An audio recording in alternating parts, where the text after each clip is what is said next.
والصلاة والسلام على سيدنا محمد الأمين وعلى آله وصحبه ومن تبعهم بإحسان إلى يوم الدين. الحديث الرابع عشر من كتاب الأربعون للإمام النووي رحمه الله. On est dans le 14e hadith de l'imam al-Nawawi, de livre de l'imam al-Nawawi, le Coran Hadith Nawawiya. de ابن مسعود عن ابن مسعود رضي الله عنه قال: قال رسول الله صلى الله عليه وسلم: لا يحل دم امرئ مسلم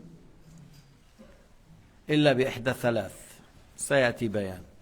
Alors le 14e hadith de Abdullah ibn Mas'ud, un parmi les grands compagnons qui ont embrassé l'islam, parmi les premiers, qu'Allah Ta'ala l'agré a dit que l'envoyé de Dieu, Muhammad alayhi salatu wassalam, a dit que le sang de musulmans n'est licite qu'avec trois choses, ou s'il a fait une de ces trois choses. Illa bi ihda thalath, s'il a fait une de ces trois choses. فلا يحل إراقة دمه قتله إلا في أحوال ثلاثة النبي ذكرها. Alors, An-Nabi alayhi salatu wassalam nous a dit qu'on n'a pas le droit de tuer le musulman, sauf si il a eu ou il a fait une de ces trois choses.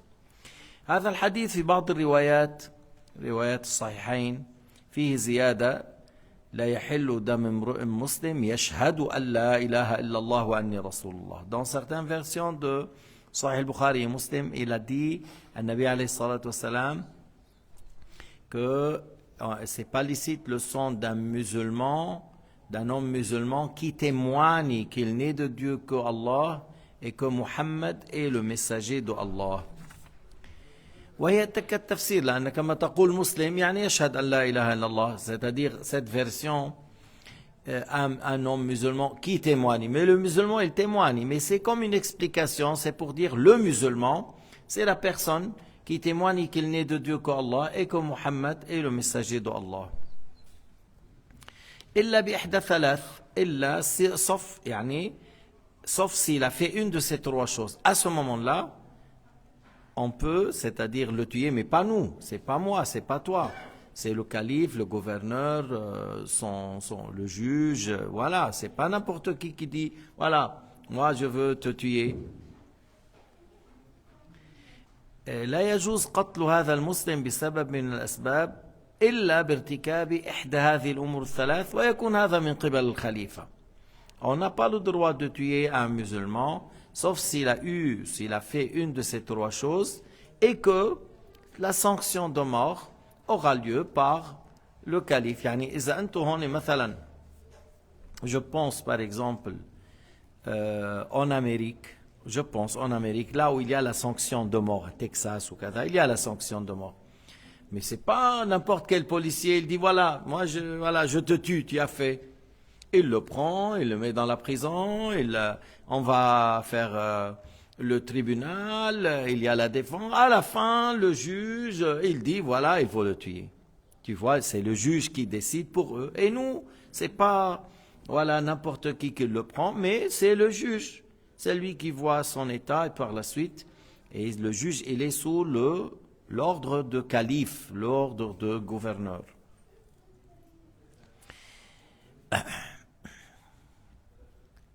وإلا بإحدى ثلاث منها الثيب الزاني c'est-à-dire الذي تزوج ثم زنى. Celui qui s'est marié, il a eu un contrat de mariage, il a consommé le mariage il a eu le rapport intime par un mariage qui est valable, et par la suite, il a fait la fornication. Alors là, la sanction de mort dans l'islam, c'est la lapidation par les pierres moyennes jusqu'à la mort. Par les pierres moyennes jusqu'à la mort. فإذا الثيب معناه المتزوج المحصن الذي تزوج سبقا تزوج ثم زنى. الثيب ou al-muhsan, c'est la personne qui est déjà mariée, qui l'a divorcé actuellement ou qui n'est pas divorcé, qui a eu des rapports intimes après un mariage. C'est celui-là qu'on dit al-muhsan, c'est ce qu'on dit al-thayyib. وهو المكلف الحر الذي جامع في نكاح صحيح. Alors, ajoutons sur ce qu'on vient de dire, marié, qui a eu des rapports intimes, on ajoute, mukallaf, il n'est pas fou, il n'est pas un enfant, c'est un pubère, et qui est libre, qui n'est pas un esclave, c'est un homme pubère, sain d'esprit, qui est libre, et qui a eu un mariage, qui a eu la consommation de mariage, et par la suite, il a fait la fornication. C'est le gouverneur, c'est le calife, c'est celui qui le remplace. Lorsque tu dis calife, c'est pas le calife lui-même qui va descendre à chaque fois tuer, mais c'est par lui, il a mis le gouverneur de l'Irak, de Cham, voilà. Après, il y a le juge qui est par la suite, il ordonne à certains de pratiquer par le fait de jeter sur lui des pierres moyennes qui remplissent la main, pas les petits cailloux et pas les grands rochers, mais plutôt des pierres comme qui remplissent jusqu'à la mort. Jusqu'à la mort. Pourquoi? Parce que c'est un péché grave. C'est un péché grave. Alors maintenant, la laïcité, actuellement les pays laïcs, pour eux, la fornication, mariée ou pas mariée, la femme, elle a accepté, il n'y a pas de problème. Tant qu'il n'y a pas pour eux du viol. S'il y a un viol, là, il y a un problème. Pour eux, et c'est un grand problème, que tu as violé une femme qu'elle ne veut pas, tu l'as forcée. Mais avec l'accord, tu vis avec un homme, tu vis, 3 hommes, ils vivent ensemble, 3 femmes vivent ensemble, ou un homme et 2 chiennes, un chien et 2 femmes. Là, il s'était dit, vous êtes libre. Il n'y a pas de problème. Dans l'islam, on n'a pas ça. On ne vit pas avec des animaux, on ne partage pas le lit avec les animaux, c'est haram, c'est interdit, c'est moche, c'est mauvais. Et il n'y a pas la liberté sexuelle, chacun il fait ce qu'il veut.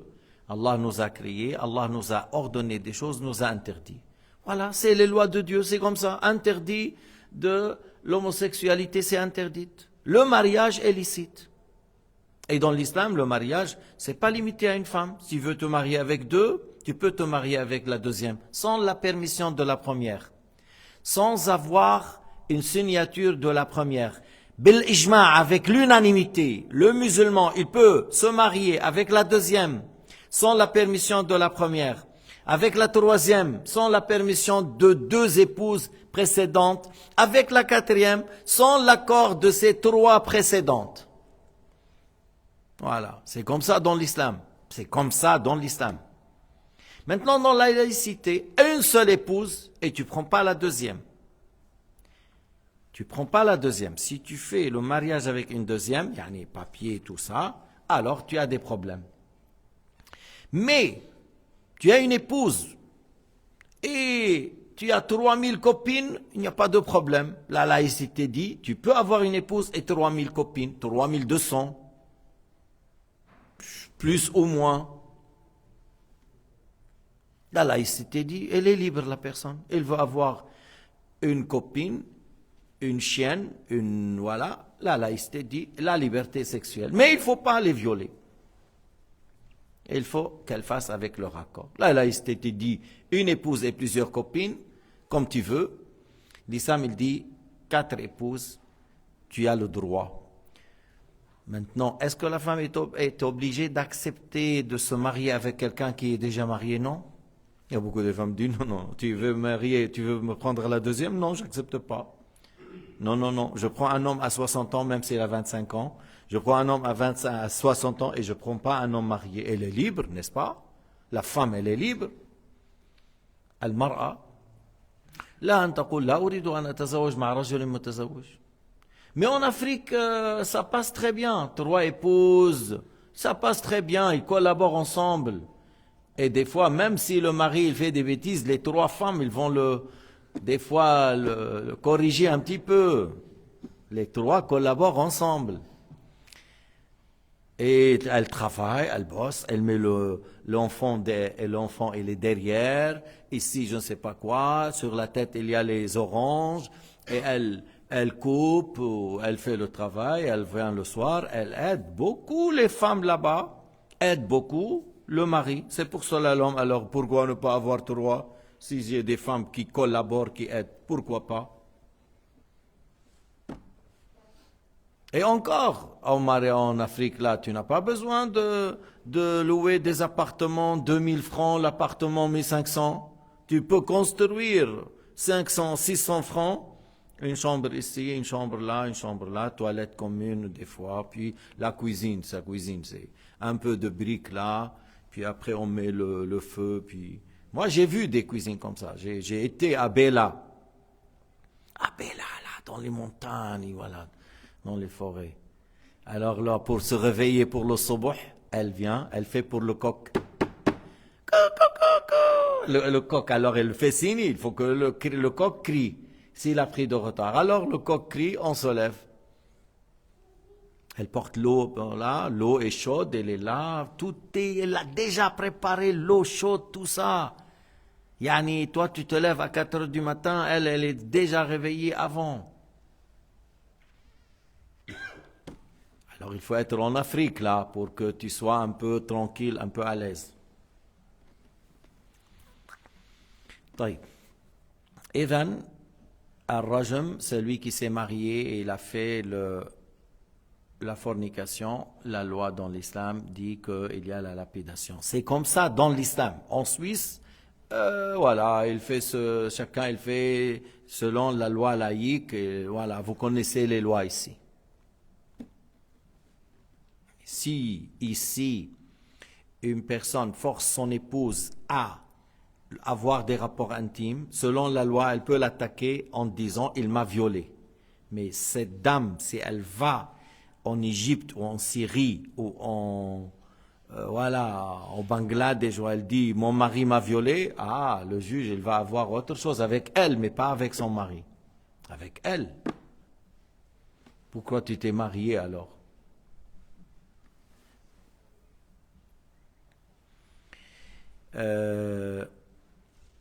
ويقتله رجما لا بضرب عنق ولا غير ذلك. On ne le tue pas par le fait de couper la tête, c'est par al-rajm.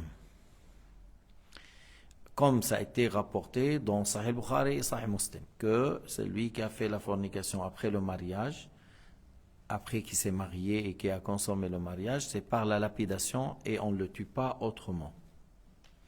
وكان رجم المحصن يتلى قرآنا ثم نسخت تلاوته وبقي حكمه كما في روايات الطيالسي وابن حبان والطبراني والبيهقي وغيرهم عن عدة من أصحاب رسول الله صلى الله عليه وسلم. Alors on dit qu'il y avait des versets au sujet de la lapidation, qu'on les récitait, mais après ça a été abrogé par la lecture, mais pas par le jugement. Il y a des versets qui ont été abrogés par la lecture et le jugement reste. Il y a des versets abrogés par le jugement et on récite par la lecture. Il y a des versets qui ont abrogé par la lecture et le jugement. 3 sortes d'abrègement.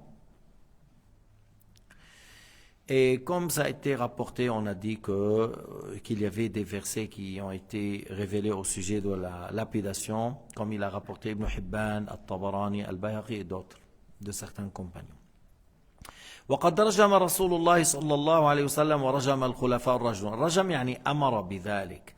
رجم رسول الله, ça veut dire que le prophète a ordonné de lapider quelqu'un qui a fait la fornication après le mariage. Le prophète a ordonné. Et les califes de guider encore ont pratiqué cela. لأنه بعض الناس قد ينكر يقول لك لا ما في رجم ما في آية في القرآن. إذن الرسول رجم والخلفاء الراشدون رجموا.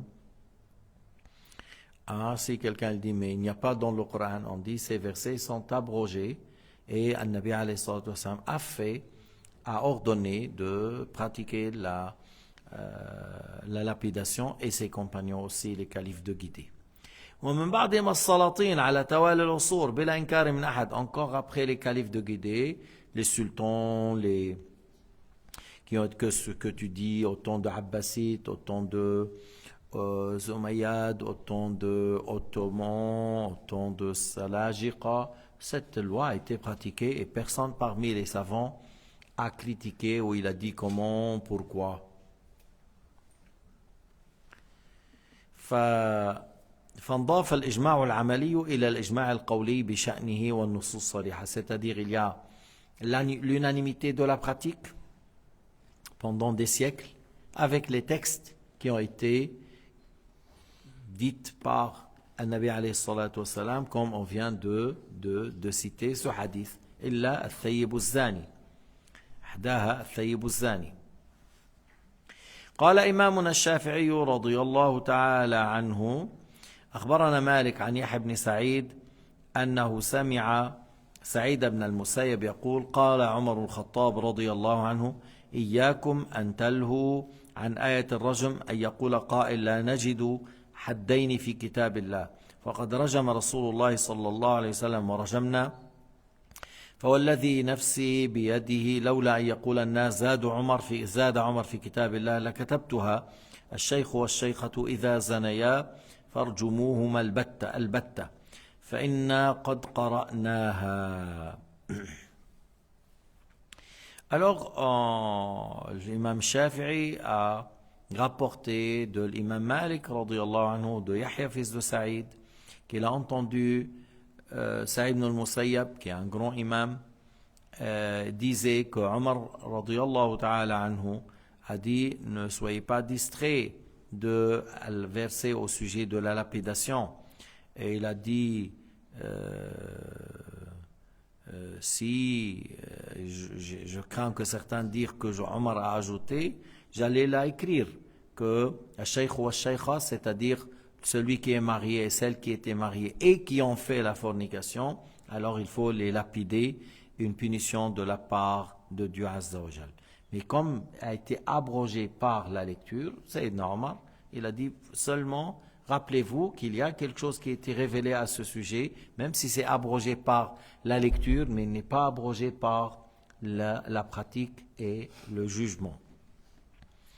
ثم الزنا الموجب للحد يكون بإدخال الحشفة أو قدرها من مقطوعها في الفرج لا بما دون ذلك.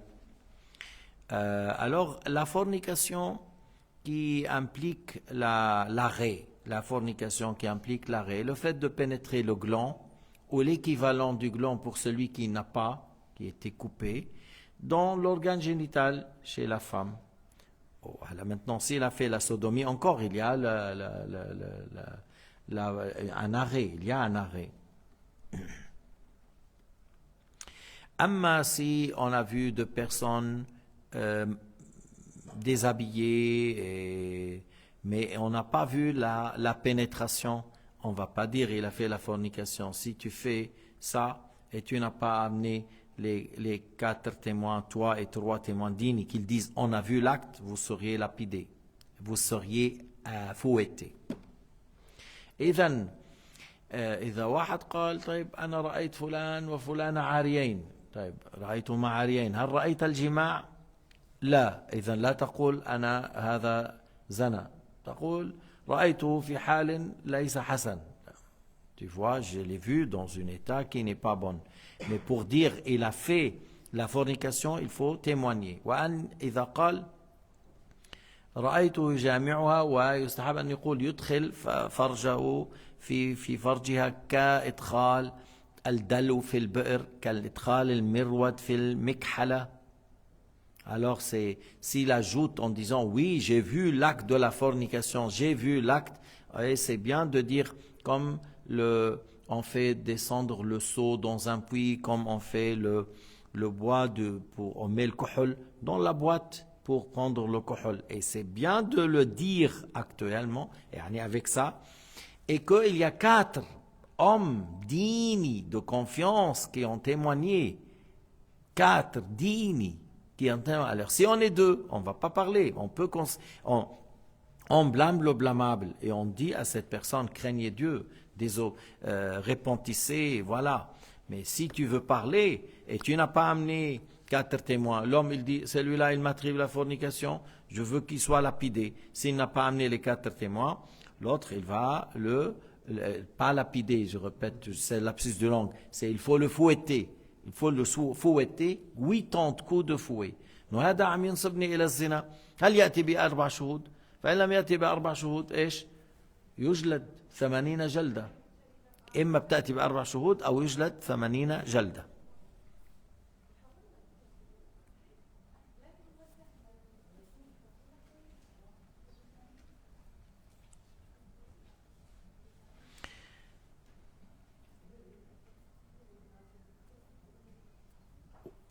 إذن هذا الذنب اللي هو الزنا الله تعالى شرع لنا الزواج. Allah Ta'ala a rendu permis le mariage. والنبي عليه الصلاة والسلام قال إن جاءكم من ترضون دينه فزوجوه. Allah Ta'ala a fait que le mariage est une chose recommandée. Et celui qui a les moyens, et sunna pour lui, s'il a les moyens, c'est sunna de se marier. S'il a besoin, il est dans le besoin et il a les moyens pour subvenir à la charge de la femme. Parce que dans l'islam, c'est l'homme qui subvient à la charge de son épouse. Celui qui paye l'appartement, celui qui paye les 2 repas, celui qui achète les habits une fois pour l'hiver et une fois pour l'été. Tout ce qui concerne le médecin, ce n'est pas une obligation sur l'homme, c'est elle qui paye pour ça. Puis après, parlons de la sage-femme, tout ça, il y a des détails. Mais pour la médecine, le mari n'est pas obligé pour ça, mais les 3 choses, c'est lui.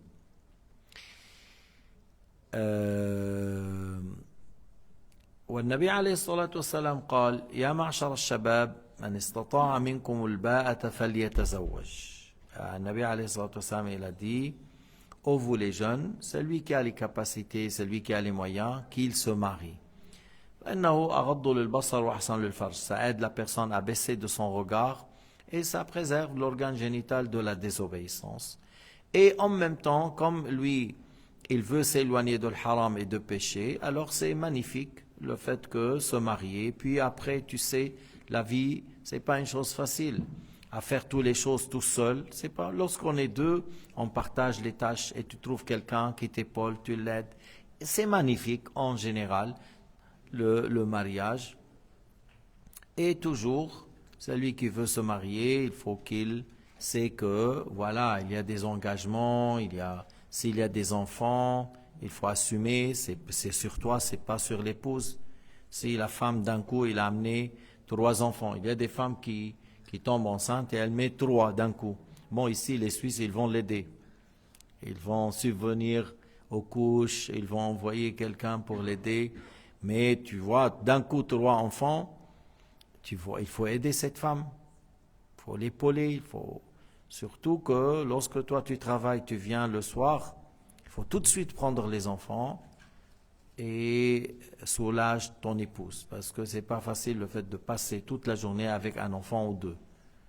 Même si tu as eu des difficultés au travail. ولو رأيت ما رأيت في العمل الآن في البيت tu assumes une autre responsabilité, تتحمل مسؤولية في البيت, تساعد الزوجة على تربية الأولاد وتدخل تسر قلبها, تفرحها, تكلمها بكلام طيب.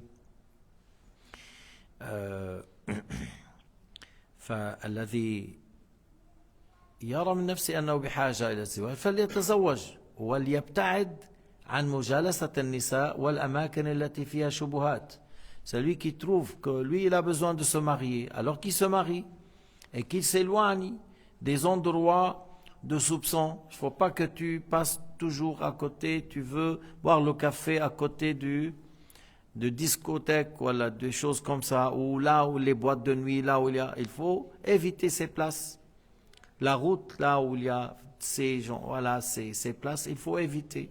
Il faut passer à côté, dans une autre manière. Tu fais tout pour t'éloigner et en même temps, baisse ton regard. Ne reste pas seul avec une femme. Ne serre pas la main des femmes. Ne regarde pas avec désir lorsque tu parles avec une femme. الذي يريد أن يبتعد عن الزنا يبتعد عن أسبابه أو الأشياء التي توصل الأشياء التي توصل منها النظر المحرم, les choses qui peuvent ramener à la fornication, le regard interdit, le fait de toucher la femme. مصافحة المرأة هل تنقض الوضوء أم لا في خلاف. Toucher la femme, serrer la main d'une femme, ça annule le wudu ou non, il y a une divergence. Mais que ça c'est haram, il n'y a pas de divergence. كذب بعض الناس الكذابين. Il y a des menteurs qui disent oh non c'est khilaf. ما في خلاف, il y a un hadith à ce sujet, c'est haram. Parce que ça peut ramener à la désobéissance, grand péché qui est la fornication. Le regard pour le visage avec désir c'est haram, le regard pour le corps en dehors du visage et des mains avec désir ou sans désir c'est haram. النظر إلى المرأة غير الوجه والكفين يحرم مطلقا, يحرم مطلقا. النظر إلى الوجه والكفين يحرم إن كان بشهوة. أما مصافحتها حرام بشهوة أم بغير شهوة حرام, لا يجوز. والخلوة أيضا, le fait d'être seul avec une femme, c'est parmi les choses qui sont interdites. ليش قال عليه الصلاة والسلام لا يخلون رجل بامرأة ما اجتمع رجل وامرأة إلا وكان الشيطان ثالثهما. À chaque fois qu'il y a un homme et une femme, il n'y a pas un troisième, le troisième c'est le diable.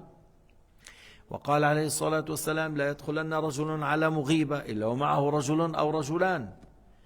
Que l'un de vous ne rentre pas dans la maison, à la maison d'une femme dont le mari est absent, c'est-à-dire ni mari, ni fils, ni père, ni frère, sauf s'il a avec lui un homme ou deux. Tu vois. والإمام الشافعي رضي الله تعالى عنه يقول من جالس النساء ما ازداد إلا شهوة. C'est lui qui se met tout le temps avec les femmes. Il y a des gens comme ça. Ils n'arrivent pas à discuter avec Abdullah. On ne sait pas pourquoi. Ni avec Salim.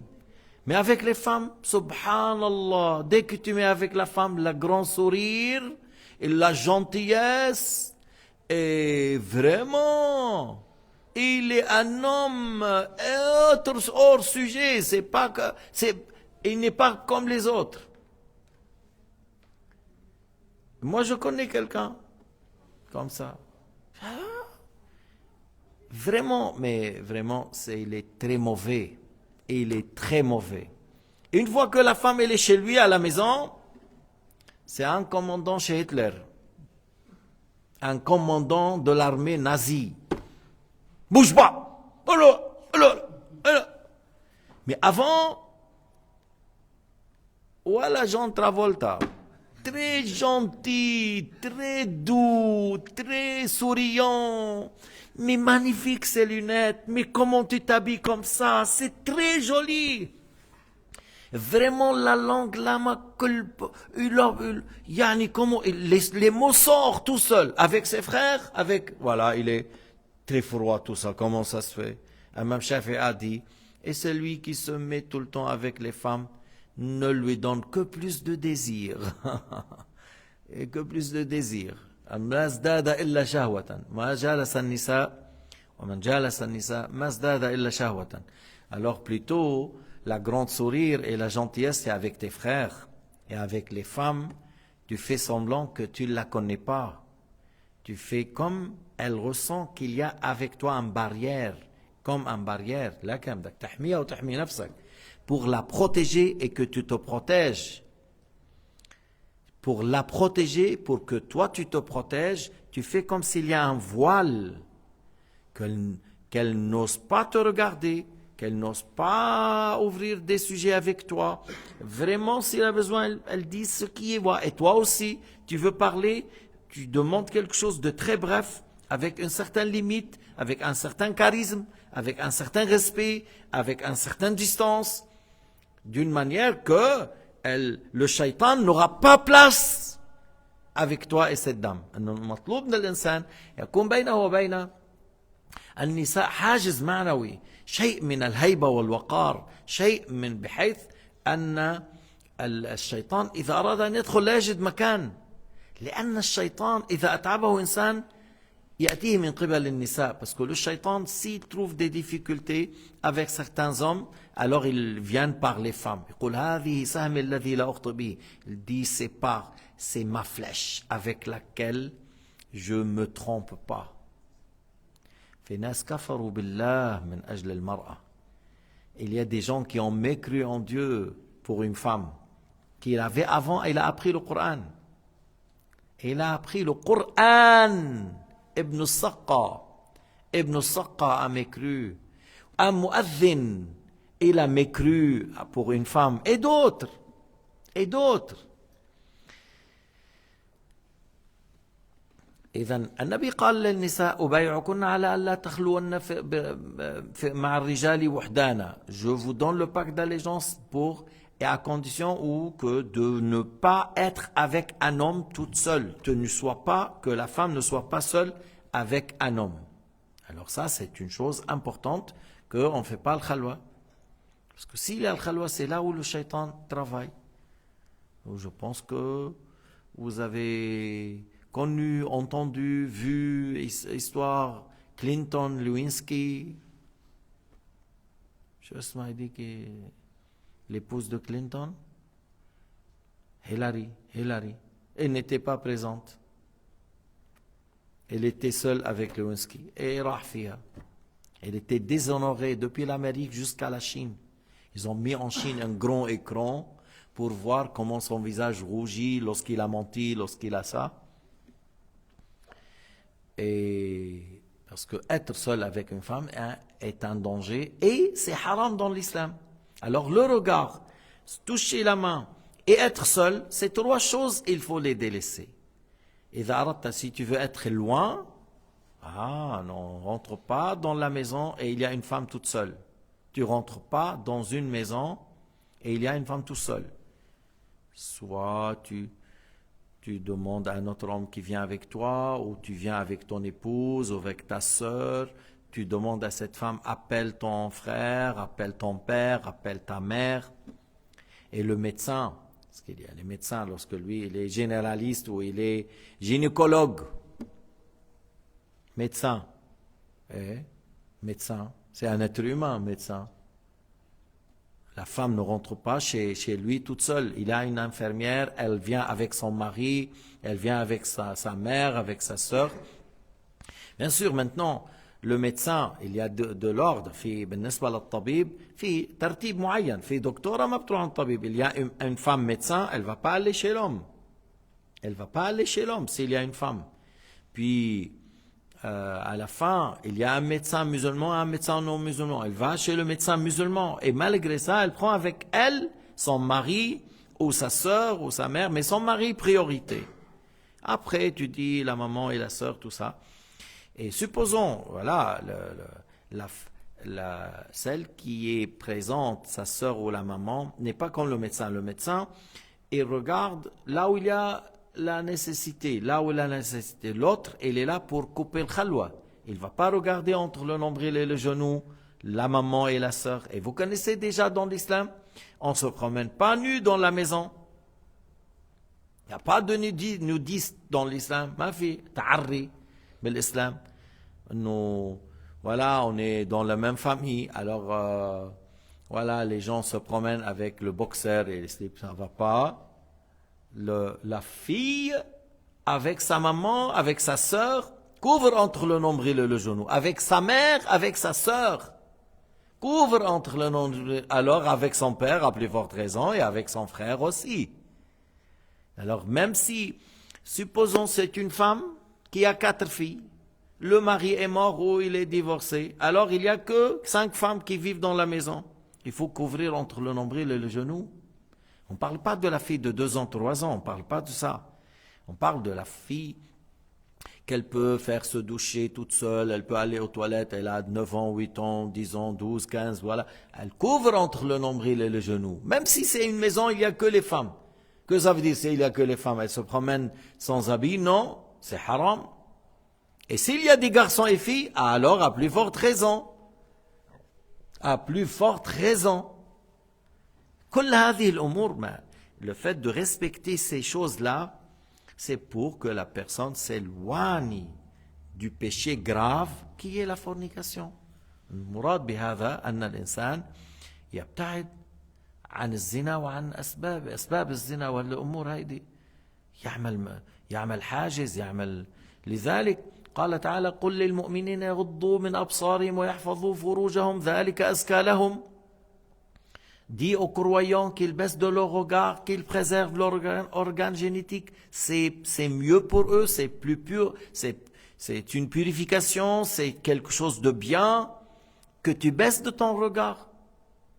قالت له قالت الزوجة لزوجها, une épouse a dit à son mari, mais quelqu'un de grand, Thabit al-Bunani, combien de belles femmes t'as vu aujourd'hui? C'était le jour de l'Eid. Combien t'as vu de belles femmes aujourd'hui? Il a dit, depuis que je sors de ma maison, je n'ai pas dépassé le pouce. Tout le temps, je marche, je regarde mon pouce, ni à droite ni à gauche. Il y a des gens qui marchent, ils ne regardent ni à droite ni à gauche, à plus forte raison, ni derrière ni en haut. C'est devant lui et là où il met les pas pour ne pas tomber. Parce que certaines femmes, des fois, à l'époque, il y avait la maison, les chambres, puis après, il y a un hall. Le hall, à l'époque, c'était important et c'est là où il y a le soleil, une fois que se trouve la famille, le soir, tout ça. Et que des fois, certains murs ne sont pas élevés. Peut-être une femme, elle passe en pensant qu'il n'y a pas d'homme. Puis après, il trouve un homme. Tu vois, elle trouve, ah, il y a un homme. Oui, mais c'est un tel. Elles disent, les femmes entre elles, c'est un tel. Ça veut dire quoi? C'est un tel, il ne regarde ni à droite ni à gauche. T'inquiète pas, c'est quelqu'un, lorsqu'il marche, il regarde devant lui. Mais il y a des gens qui tournent à droite à gauche. Mais, tu vois, non, baisse de ton regard. Si jamais, إذا نظر الإنسان فرأى شيئا لا يرضي الله يغض بصره. S'il a vu quelque chose qui n'est pas agréé par Dieu, il baisse de son regard. Aujourd'hui, tu vas vers la mer, l'homme, il porte le short, il couvre presque les cuisses et les femmes découvrent. Du fois, l'homme, c'est-à-dire pour les cuisses de l'homme, beaucoup des savants, ils ont dit, c'est pas aura. Et les hommes souvent couvrent, et les femmes font le contraire. Et ça, c'est-à-dire, c'était en Occident, mais lorsqu'on était colonisé, nous, nos pays, il y a les Français, les Portugais, les Espagnols, les Italiens, ils ont venu vers nos pays, ils ont amené avec eux beaucoup de mauvaises habitudes, et par la suite, beaucoup de gens ont pris. وليس للمسلم أن يترك عادات الأنبياء والصالحين ويأخذ بعادات الذين لا يتقيدون بدين. Le musulman, il ne doit pas délaisser les habitudes des prophètes, parce que le fait que la femme couvre la tête, couvre le corps, ça c'est depuis Moussa ou Isa ou Ibrahim, les femmes se couvrent. Et on ne délaisse pas ça pour faire des habitudes des gens qui veulent non que la femme elle montre son corps puis pour la société, pour tout le monde. نحن صلاحنا باتباع النبي محمد والعمل بهدي القرآن. Notre réussite, c'est le fait de suivre le prophète Muhammad sallallahu alayhi wa sallam et de mettre en pratique ce qui est dans le Coran. هذا الذي جاء. C'est ce qui a été rapporté. تزوج, tu maries toi, baisse de ton regard, ne reste pas seul avec une femme. Voilà, pour que tu sois à l'aise. أما بعض الناس, certains, ils ne veulent pas faire ça, alors ils tombent dans les grands péchés. Il ne veut pas vivre avec les règles et les conseils de Sayyidina Muhammad sallallahu alayhi wa sallam, alors il fait que après il tombe dans des grands problèmes. Et des fois, à cause de ces problèmes, des fois, on le tue. Parce qu'il a osé, le mari est su, le frère a su, le père a su, voilà, il le tue. Wallahu subhanahu wa ta'ala a'lam wa ahkam.